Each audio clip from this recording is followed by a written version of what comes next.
vitrine de vos projets, votre émission. Mesdames, Messieurs, sur ces plateaux, je suis accompagné, comme à l'accoutumée, des attaquants de la presse, la grande équipe des attaquants prêtes à vous servir. Et sur ces plateaux, je suis accompagné de Nancy Kilakidi. Bonsoir. Bonsoir Jacob. Nadia Skimana, bonsoir. Bonsoir Jacob. Mesdames, Messieurs, une grande émission pour vous qui a pour but de promouvoir la culture africaine, mais également aussi faire découvrir des grandes œuvres de personnes qui contribuent à l'avancement de notre culture. Lucera de notre aujourd'hui étant invité principal et permanent de la soirée, il s'appelle Verkis Kiamwangana, une icône de notre musique, de notre culture qui est de notre aujourd'hui. C'est avec lui, n'est-ce pas, qu'on va essayer de discuter autour de différents sujets. Mais avant tout, nous vous proposons ce portrait. Et c'est parti. Voilà, de retour sur ce plateau, chers téléspectateurs, comme je le disais tantôt au sommaire de cette émission, qu'il est là, il a accepté de venir sur ce plateau. Vous avez sans doute remarqué, vous avez sans doute vu la portrait de cet grand monument de notre culture. Il est là, mesdames, messieurs. Et sur ce plateau, la première partie de cette émission, on va parler la valeur de l'œuvre artistique congolaise aux yeux du consommateur. Ça sera la première partie. La deuxième partie de cette émission, on va parler la Sokoda et l'artiste congolais, mariage ou divorce. Mais c'est après ces transitions.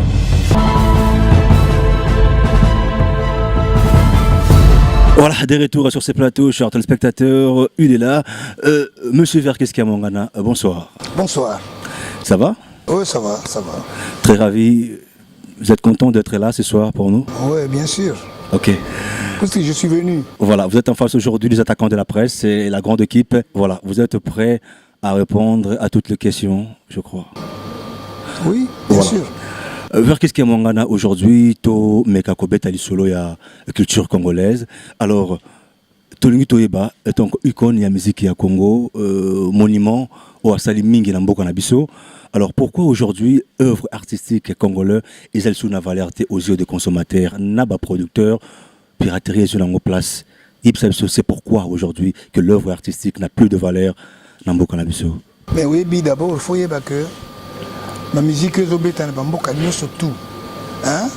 Tout ça est bandaki na Congo. Si bien que Négolobi, les artistes, enfin les artistes vivent sous na Bangote, mais moi je vois il y a des artistes qui voyagent souvent. Les artistes vont voyager en Angola, sont invités par le chef d'État Bamboka, nos voisins, tout ça. Donc ça marche bien. Mais dis-moi, avant c'était pas la même chose parce que on produisait sur place. On faisait des disques sur place. On pouvait pas, n'est-ce pas, pirater parce que là, on faisait ça en vinyle.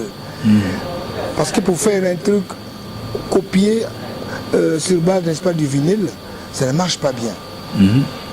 Tout ça, ça compte. Et puis, il y a la piraterie aussi. Et président Verkis, piraterie du place mingi. Et on va baser quoi, qu'on vivre dans la bangote comme plus matolo, voyage pèse à rassouter, combattant à faire combattant et remplacer. Et aujourd'hui, et c'est le contraire, Maram ça. On a évité parce que il y a des artistes aussi de temps en temps qui sortent à l'extérieur. Bon, mais dès qu'on a vu que la situation est IRT, il y a une différence. On peut tout dire, mais il y a une différence.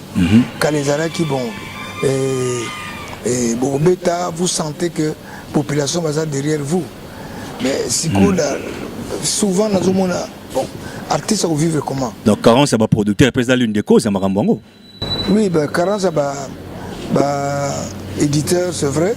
Mais ils rappellent de temps en temps aussi, tant sur erreur, il y a des artistes, parce que souvent, dans une preuve qu'un artiste a pu par exemple, enregistré,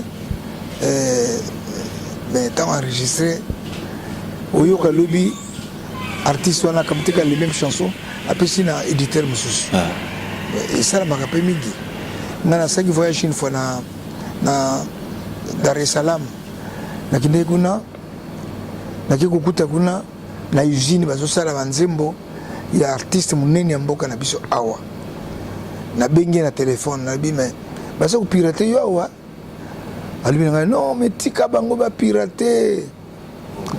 Tika ba pirater parce que moto de signer contrat à sa faute nga mbongo na ngai ngana lingi asala a pirater na aliana non agulia yebongo te c'est dire ako futaye quoi, foot artiste wana. Alors moi dit que ba éditeur mingi baza découragé mais les producteurs sont découragés. On vient d'ouvrir le débat. Voilà, ça continue. Nadège Kimana, voilà. Koyoka Koloba président au soulevé point moreza très important au artiste na biso lelo ya République démocratique du Congo ba la piraterie. Ce total na ba pays mususu oza moins développé que biso, artiste na ba so ba bimisi ba produit. Au monde que gouvernement azorana en charge ya kosomba ba DVD na bango et puis na ba pays wana ba DVD te kamara pas plus de $5. Les artistes se retrouvent dans le pays. Mais biso na République démocratique du Congo, les artistes balela ka piraterie. Et l'okonini est favorisé. Et l'okonini est si piraterie place mingi. Et ça, ba producteur. Et ça, les artistes bino, vous avez soutenu le gouvernement pour les artistes pays mususu ba soutenir le gouvernement. Tout, et ça, copie à ba producteur ba salara pour ba dribbler ba artiste. Na Nigeria, ce qu'on piraté, nzembo ya Nigérien. Bato ayoki yango baye ba bukinda kuna. Tout ça par tous les moyens, tout éradiquer biloko bazo sala wana ba piraterie no so bazo sala wana. Mais tamso omona na mboka kuna na mboka yake succès za makasi. Mais wana kisasa tamso succès mingité, moyen de vivre bien ezalité. Mais il faut quand même l'État ça là quelque chose. L'État doit vraiment quelque chose. Donc, l'artiste congolais va soutenir l'État. Non, baza soutenir pas à 100%. Surtout. Et là, comme ça, je peux y aller. On est dans solo, mais artistes musiciens ou parce qu'il y a les artistes basés en général, tout en général, ça dit pas plasticien baza. Il faut nécessairement l'État a aidé l'artiste. Bon, pour aider l'artiste aussi, il faut que l'artiste soit là sérieux. Parce que mon gars Naibi, tu as na fête moko boye, après c'est biso quelque chose. Bon, tout mon wana na kuté na moko traîner kuna la fête wana. Ndeba yamba biso. Alibi na ngabi verkis tika. Ngana lala kiawa. Nazaki na demi intercontinental. Na laliawa. Oh, l'air on toujours tout ça l'ambiance au sakana tenga bi. Abi atuninga siko. Bongo yoga si. Ngai mbongo ngana somaki ba brick. C'est intéressant. Oula oula. Puisque yo sala l'ambiance suka na ngwa. Moni na biso be artiste be tout par tous les moyens parce que de temps en temps ba contribuer mais soit ça au salisa artiste ou dans cité à wate. Mais il va ça faire un effort pas dépasser pas en pambater. Tout ça ça compte aussi hein parce que so ça l'inzemze mon ayo ezaki toko par exemple. Tant aux autres textes yango recette na yo wana ozotia. Si bien que recette eza muke mais recette wana faut au sala yo tourner yango pour que l'obio sala mususu et puis on continue mais les kamboto le bia ya ba konziza ya solo ba konziza ça ça biso ningi ya kalate kalaba ko ça biso facilement. Voilà, c'est bien. Loko la président ya Imiko initiative nini aux anango pour na longo le loko wana pour na évolution la culture congolaise. C'est ça. Oui, mais ngai na sina sali ba réunion même 3 ou 4 fois na ba artiste yango oyo basalaka banze munenge zolo bana basa banze mamabe moni toujours na solo na bango na pesa mon conseil mais ça dépend parce que la pesa exemple moko mukuse l'homme makia la sali kinze momoko oyo zakia mabe maluba mabe na kati mais tango chef d'état ba bengisi e po beta na manifestation azaki nango asengi nzembo wana mona lwambo na l'air wana quoi bon moni pe ba continuer biso pe faut ba aider biso oui faudra pas encourager biloko ndenge wana moni donc na ndenge zo sala wana soki te parti ba continuer zaki ferme tout ça la commission de censure mais censure ezali mais netika bango pe baza corrompu parce que baza na batu na bango mususu OK banzemo mususu elekaka mais ba mususu batinde la bombe convocation c'est du favoritisme c'est ça mais même on le bona ba ils ont mabé mais baza se retrouver peu bango parce que il y a censure bazo ko percevoir mbongo na bar pour na banzembo. Ah, mais comment? Et comme nous société des droits de terre boni boy. Moni, mais moni ki bazo na mbongo te. Bazo na mbongo. Ça c'est vrai. Et mwana eza ko salama que bakonzi basima makambo na maboko. Bayeba nini to bada wapi pe to suka wapi. Maloko a président so ebisi pe bakonzi basimba. Yo loko a président ba musicien nyoso so ebisi bakonzi opesi ba autorisation bakonzi bo simba siko so bo moni cri ya mabe nzembo a bêtise musicien mwana muki a manqué mukolo boye na boye bo simba. Non mais il y a solo lobby mais na pesa exemple mususu. Ngai to vandi ba bengi ngai. Ba lobby il faut punir Kofi Olomide na Félix. Oui.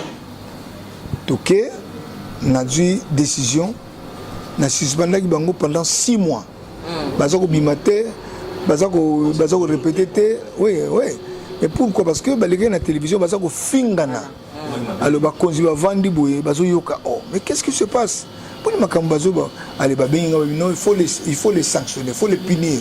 Na sala kiango. Voilà. Avant d'équiper bon bah quitter parce que moi je pense que il faut aussi konzi aider biso. Ça c'est très important. Parce que moi le lobby au sanctionner au konzi ko no yoka ngra ba pesi fa voilà ma bende ya moi la culture yango on solo na deshi na tokoba papa Verkis naza na demi tuna moko ifala ki na tuna et est-ce que disparition brutale ya ba icône o ba kufaki musical. Est-ce que les allumes y a un régressement ou il y a musique na biso et ça la mikolo? Ça dépend parce que nzela liwa eza biso ne surtout nzela na biso même lobby ko zalangai lobby ko zalayo tout ça mais ça veut pas dire que pour artiste bazo kufa bongo ya mwana musique est changé non bon Michael Jackson a kufa mais musique ezakaka ambiance ezakaka. Et ça quand ambiance mais musique na bango na biso za ndenge moko te quand même. Oui, les ndenge moko te parce que pas une biso soko yoki muto azobeta par exemple saxo. Oyoki muto azobeta synthé a imité saxo. Ozo même santé. Parce que saxo ça na virtuose moko ya bien koleka que oyo synthé parce que synthé za kaka basali programmation même nzemo mingi ya ozoka oyoka o proclamation ainsi nzemo kitoko boye mais soko bandeli yango oyoka babandi na programmation so basali programmation ale baye bati ba voix bati bo or la l'air ya franco la l'air ya taboulé l'air ya biso to zaki ba grand makizar ba orchestre belé la l'air même basaiko tout ça ezaki ndenge nini ezali moto ayena nzembo guitariste bako la kusayete guitariste ayoki par rapport à mélodie wana a créé rythmique na ye saxophoniste ayoka no na voix na nzembo ndenge ezali fona beta partition boye mais lelo eza sous bongote lelo ezali partition basaleli yango na internet na synthé non na synthé et continue na machine ordinateur et tango yogo ya ou ajouter kaka voix ou ajouter kaka mais moni elengi wana eza sous mon photo ça la un effort aussi na côté na biso ya solo vous avez raison. Deuxième question na eza s'il faut faire le bilan ya culture na biso ya époque ancienne jusqu'à nos jours papa Verkis est-ce qu'ils sont positifs ou ils sont négatifs na tango na biso lelo na lobi bien na tango wana kobeta bozalaka bozobeta na tango akala na tango moderne na lobi bien culture ya époque ancienne na sikoyo ti lelo est-ce que bilan nango eza négatif ou eza positif? Pona ngai ezalaki positif mais à un certain moment artiste oyo baza na dehors ya Congo bamboka mosusu baza kointerpréter banzembo na biso baza kosala yango mieux que biso. Tout ça aussi ça compte parce que baartiste na Côte d'Ivoire tout ça oyoka bon oyoka bazuka mayele na biso alors siko biso toujours ça ni to bana luka siko to la la bon la sima. OK, vous ti pas na biso mo. Oui, vous ti pas na biso mo. Wana nde ils a solo. Mais moi je pense avec le temps toujours bundanan, toujours bunda, na si changement mo au salam. Merci papa. Voilà, ça continue, chers spectateurs. Comme vous le remarquez sur ces plateaux, saxo et zawa, c'est l'instrument, votre instrument préféré. Et dans la saxophonie, il y a un beta gimingi.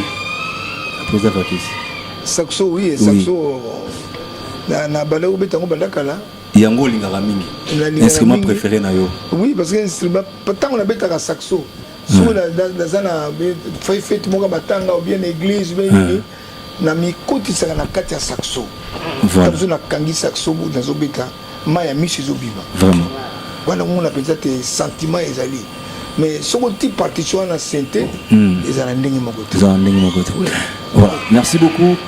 Chers spectateurs, on va prendre la deuxième partie de cette émission. Comme vous remarquez, le président Verkis Akoyanula Kabongo, la mituna autorotunaraye par rapport à valeur et œuvre artistique comme on va prendre la deuxième partie de cette émission-là. On va parler de Sokoda et artiste, mariage ou divorce. C'est parti.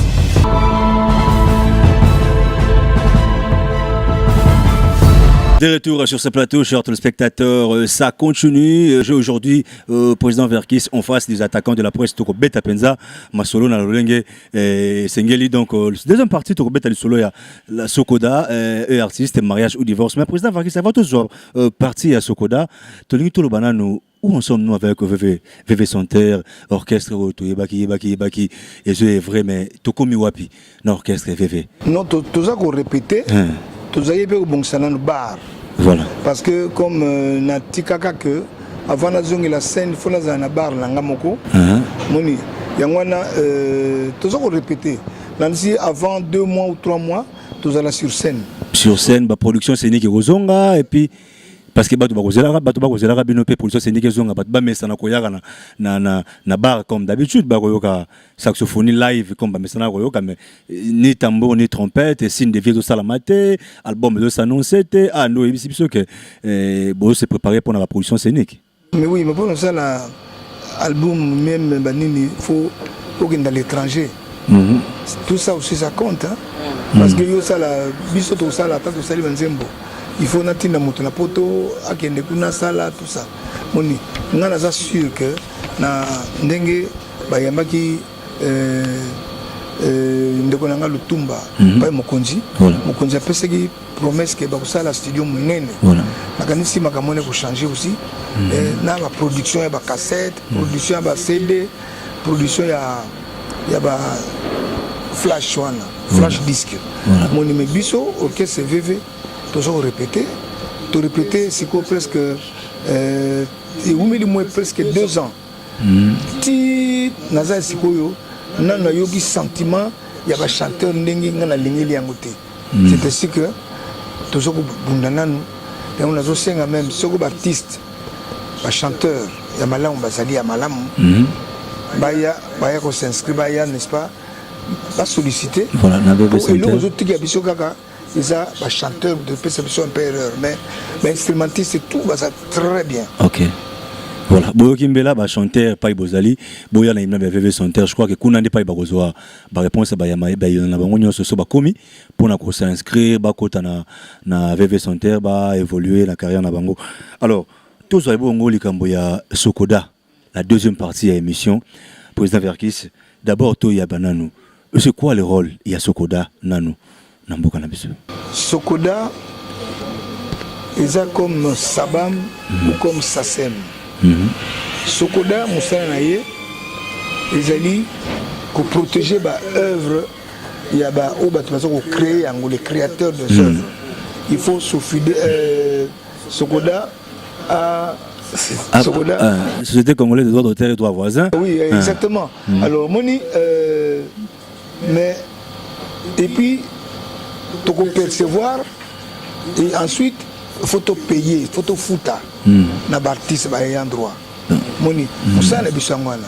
Tu peux percevoir, tu peux na ba ayant droit. Donc tant que Sokoda ou Moussa Langoza ko zwananu, ko collectionner ba mbongo nyonso ba œuvre ya artiste après en retour ko fouta ba artiste na ba œuvre na bango basala. Oui, mais Moni ya solo mais parce que ba to bakanisaka que Sokoda ezali société Vanda baza kopesa ngo mbongo mpona mbongo badistribue na baartiste po evre esalamaka nde mais toujours bakonsi bachaine na biso efutaka badroit de terre te yango nde mamanikamo oui toza na tribunal na bientôt na radio Kapi. Pourquoi? Parce que abetaka musique butu moi akofutaka droite afutaka eloko de mon côté bato ezana ba Vodacom bazana ba musique ebetaka wana ba sonnerie wana bafutaka te. Donc on moni que et c'est très difficile. Mutukola par exemple na France Gims a joué plus de 5 millions d'euros quand on a 25 monnaie wana. Mais ah oui, c'est impossible. Parce que bazo foutate. Voilà. Bazo foutate. Na ibité so ah on veut foutre droit de terre parce que na ibité. Il y a un monde likambo parce que bako foutre droit de terre, témoin artiste ba évoluer mal ba koma ba s'enrichir na msana bango ezate. Parce que moni mbongo biso to pesa ka artiste. Nazo bango sincèrement. Mbongo to zwaka on ta pesa biso bralima. Kaka na inibra. Oui, bralima. Na inibra mi kolonde na chauffé ma casse penza tozotia banso na tribunal na sans soin parce que ceux qui beau faut bazo faut biso te biso to pesa bango to pesa artiste ndenge et puis yaka ba musicien parce que artiste ba photo ba photographe ba comédien ba peintre tous les artistes tous ensemble mais tout ça doit aller comme côté alors ba mbongo zo ka so ba pesa 30 000 dollars na 30 000 dollars futandako na 30 000 dollars futa artiste oui futa artiste nyonso so c'est le calcul artiste baza associé par biso baza belé mais baza combien bon baza combien so j'ai 30 000 so futi déjà ndako 2 000 ou 4 000 et très bien 26 000 so c'est le calcul bon il faut au fonctionnement de la société il faut mbongo wana kaka na mbongo wana kaka mais bayamba biso pe na ministre Mende après ça biso promesse que après ça ba instruction pour bana kufuta moni par exemple na poto droit d'auteur eza mingi bazoka mbongo mingi na droit voisin wana ezali nini droit voisin ezali soki boko importer biloko na poto ou la mboka nyonso tout avec kota na Kisasa ou kota na enfin na Congo il faut balongola un pourcentage parce que la société des droits d'auteur et ça partout mais awa c'est le contraire c'est le contraire oui copie privée pardon c'est l'erreur pas voisin de copie privée bato ba importer ba flash disque biloko tuana il faut faire ça un pourcentage na ba parce que souvent on a batia banzembo souvent on a alors il faut tout ça là un effort pour bato mingi bakanisaka que Sokoda musala na ye afutaka mais il faut pas tout na pe mbongo va ba futa voilà faut musala sala moni même ba collègue nanga bazaki avant biso na Sokoda wana na tout solo là j'avais senti qu'à un certain moment ils allaient qui erreur mingi na yete parce que bato bani ko futa te bato musu ba yibu to Sokoda te moi to sala news ndenge lingi mais entre nous la pêche exemple mingi la solution est-ce que ibino a beaucoup de droit d'auteur il y a monde délicat Nadège Kimana on va prendre voilà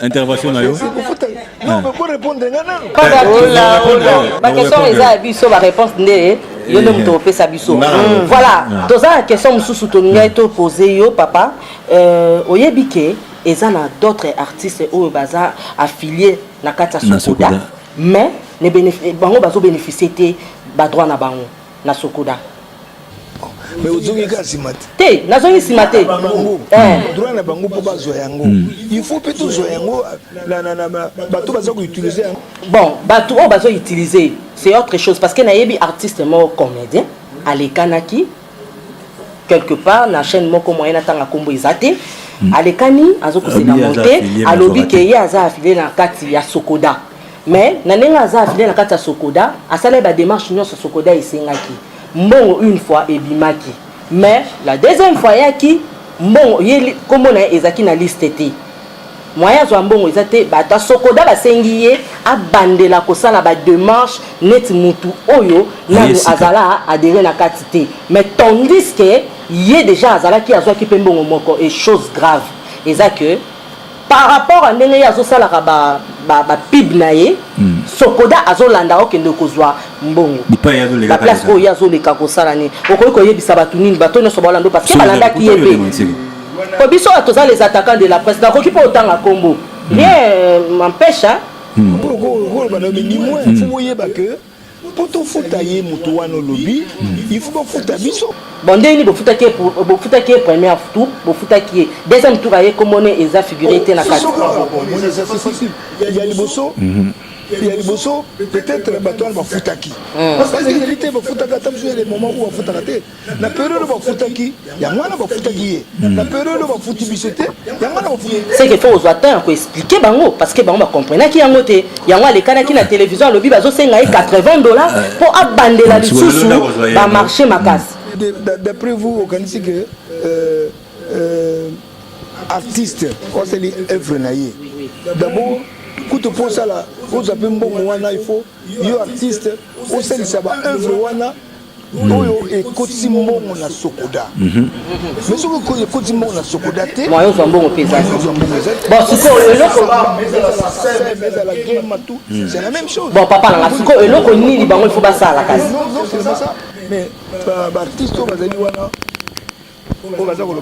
il faut y aller parce que azali en ordre aussi parce que vous allez en ordre ça veut dire quoi il faut s'affilier d'abord de un de deux il faut chose à la société il faut tirer un certain montant pour permettre que non yozo ko tsamongo la société ba preuve ezali mais ce que preuve ezali na ngoti yo talobi na bato kutu bakufa bakomo na bango se répéter mais oya ye ayaki premier tour ba pesa ki deuxième tour ngalobi te photo mona papa Verkis non na répondre bien que période wana to futaki c'est que futaki c'est que ba futaki voilà na kombo na parce que il faut zalaka tant basalaka wana omona bati lwambo makiadi chanson et ça dit 3 minutes azana droit ya boy Taboulé Werason Kofi Olomide et tout ça mais ça n'a pas suscité bon ngana kenengi na RTNC to ngana na mama wana yaki problème mboto ngitile ka to bunda oh na yego bana bon maman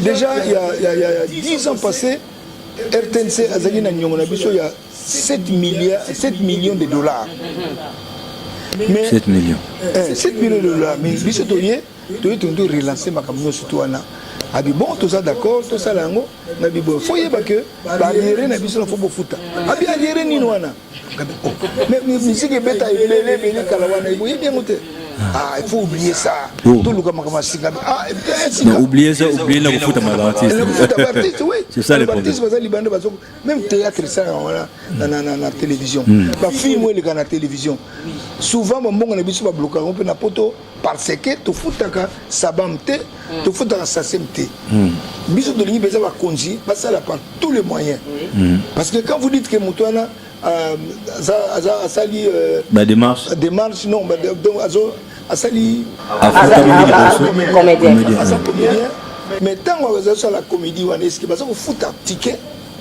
faut tout naper parce que pour fout un ticket il faut tant on fout un ticket mon union surtout à Zui à Kamati 3% à verser la sokoda ce qu'il faut ça ndenge na ba démarche na bato bazolanda yo parce que bango batala epé comédien wana parce que yonde faut expliquer biso que pona ko banda ko sala ba démarche oza na ba droit na ko sala ndenge nini la kati ya sokoda d'abord on s'affilier on remplir la condition union s'oppose à la carte société et de deux il faut pas yo no sala musala il faut pas fouta so ba fouti yo faut longola une partie mbongo opesa na sokoda et sokoda tango ça la répartition ba longoli ba zongi sur le mbongo wana c'est comme ça d'accord donc sokoda est un bas critère artiste musicien artiste comédien artiste peintre plasticien artiste musicien ba na ba œuvre na ba sala siko artiste peintre ba se retrouver ndeni na mbonga sokoda ba liango ndeni bango ko ba komaka bango ba décoraka ba sala soki nini ba oli yango ndenge nini au moins il descend au salaire. Il y a d'autres là qui ont peu comprendre mon pays. Il faut vous foutre dans ce coda. Oyo rien que oyo. Parce que c'est une place moko batozo mela masanga mongo zo kota donc il faut foutre na biloko wana parce que so zali autant na chambre na yo a tout foutre na yo te wala tel ko to bisoté mais ndenge za ndenge na alors ce que ba peintre pe balinga sala ba ko mbongo c'est ça exposition ba ça na meling ba ti ba panneau ba ti boye ou ba ti droit d'entrée n'importe ça na maka. Voilà, droit d'entrée on vous permettre à ceux que bon on est ya pour na bango ba. Bien sûr. Bon donc ça une bongo yuta wapi. Et où t'as biloko wana ti. Na biloko to koko zwa na loko na bino mozana ba tableau yo. Tout le monde m'a comprendre na bango za kati. Kuto no tina ben inspecteur. Oh là. Mais président, si ko ndenge ezana ba artiste o déjà bazora mbongo sokoda.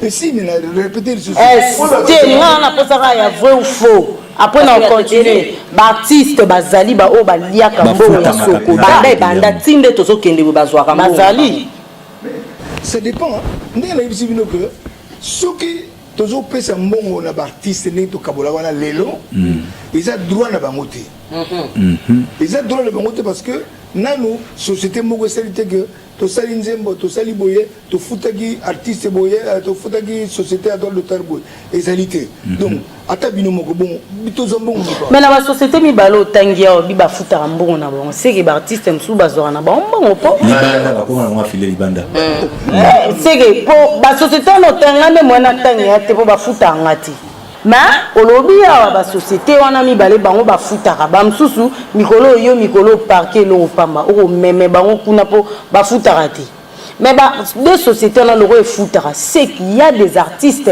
oyo bazora déjà mbongo na bango to yeba po ba artiste bango lelo président lelo ma tolo na monde ya musique na ebisio et na ba msusu amonika musicien kini ba musicien ba lela kaka mbongo ya rati siko ngana ina yeba kaka na ba téléspectateur o ba Hollanda ba yeba ba artiste mususu ba se retrouvera bazora na bango déjà mbongo ya sokoda baza atami balé misat po pire les bandana deux mais na yebisi yo tant on a déjà que le mukio de zozoa yangwa zo kabola na batono surtout sokoto ya ngana mona la cité Kombote na mona artiste munene za na mboka azali awa na mona ki mu fish na ye azwa ki 10 € pour toute l'année na sabam 10 € s'il vous plaît mais la soneka so pesi mutu 10 € ou 10 $. Ah moi né azo yiba biso ya ngwana ba yibi vérité zalité non. C'est ça, tout ça. C'est pour la bonne sokoda d'accord le kuta. Et puis la ngana conflit aux amis qu'on discuter situation il y a à s'affilier parce que les loyo ba tout bazana biso. Dans la nité. Ba we ranson, ba JB, ba Fabregas, ba ngono surtout bazana biso. Bazaiko ba ngono surtout. Mais là ba misé chrétien pe pour ba misé chrétien autant avant temps. C'est ça la zakuna moko za Balenza. Donc, il faut que Batoba yeba que au Koki ko s'affilier Kala il y a 10 ans passés, ce qu'on a na Sabam, au Koki s'affilier na Kisasate. Oui. Soit à la Brazzaville, on s'affilier au Koki s'affilier na société Mibalete. Mais jusqu'à un certain moment, la CISAC, on a la loi et droit d'auteur. A fungola qui porte abi non soki na wana débat na zaki na ngai na leki na ngai Koffi Olomide na lubi nga na kutia kusona ki kuna tamsusu na sabab sa semba ukata ngabi non talaka bien na contrat na yo na sabam na sa sem passage moko ezali wana et lobby que yo ongi kaka par exemple na sabam obinga sabam na lingi yo o protéger nga kaka na Belgique. OK na Brazza par exemple. OK na Brazza, obi yo Brazza. Yo protéger nga na banzembo zaka na Brazza. Ce que comme une ndenge wana.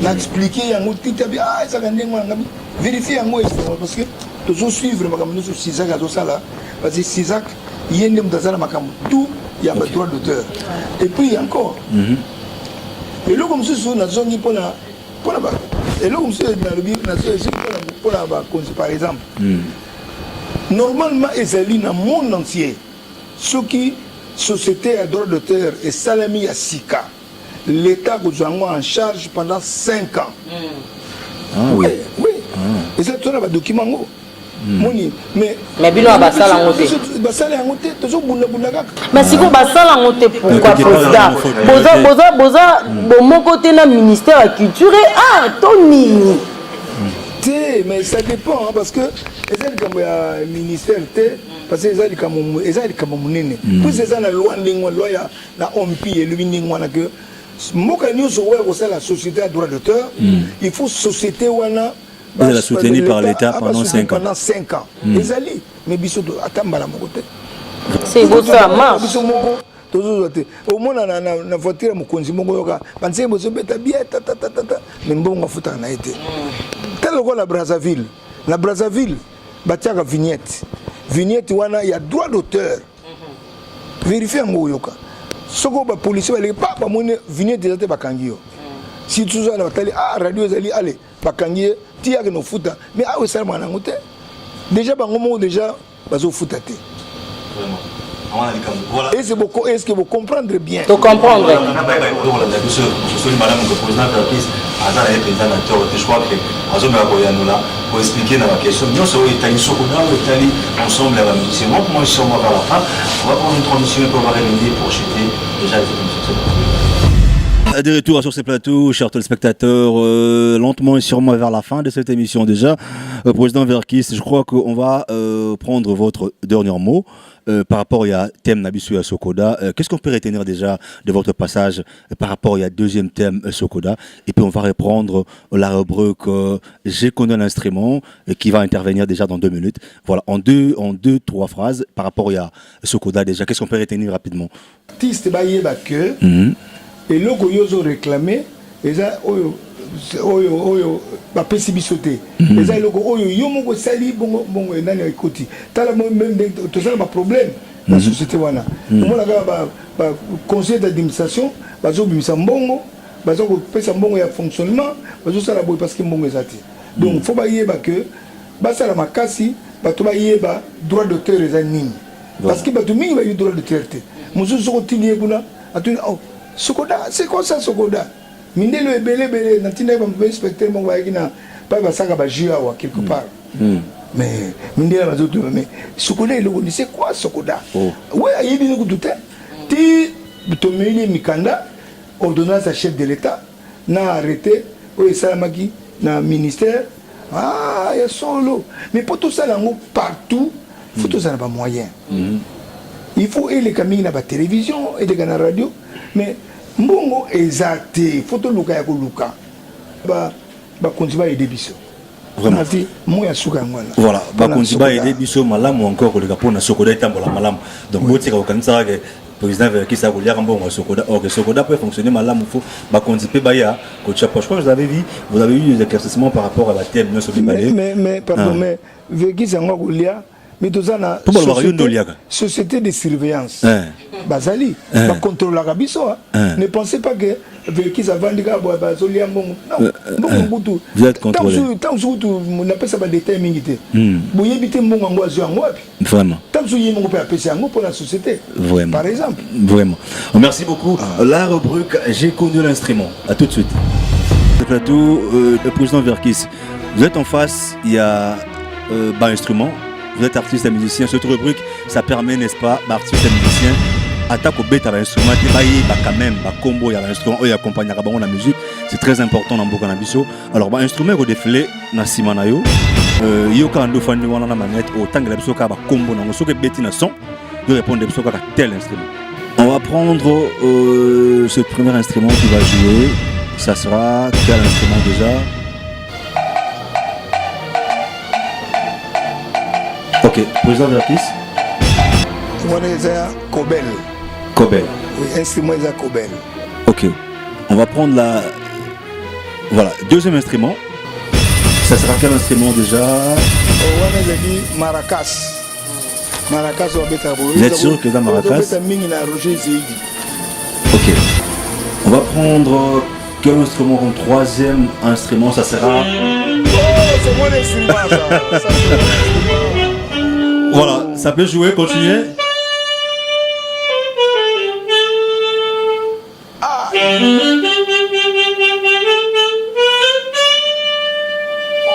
Voilà.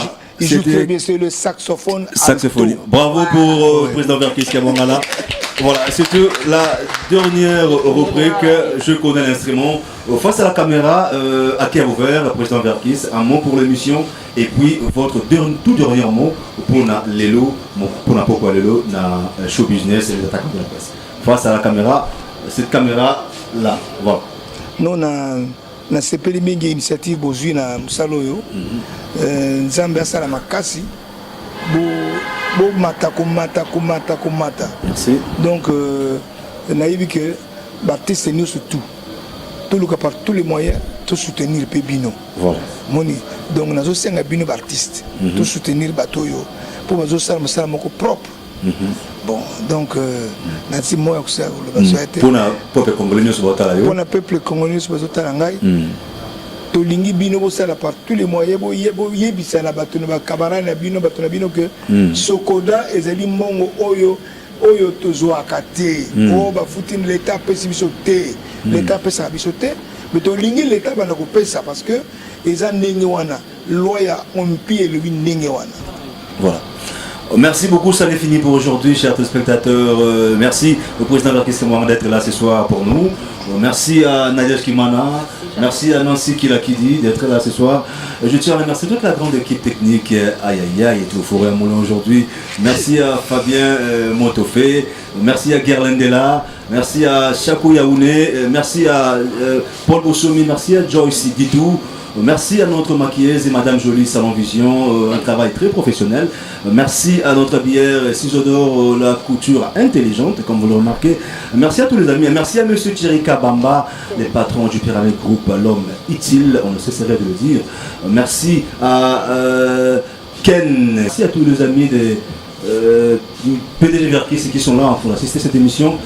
Merci à Rossard, merci à tous les amis de l'Envar. En tout cas, on est ensemble. Merci, on vous dit merci à toute l'émission Show Business, la vitrine de vos projets. Au revoir.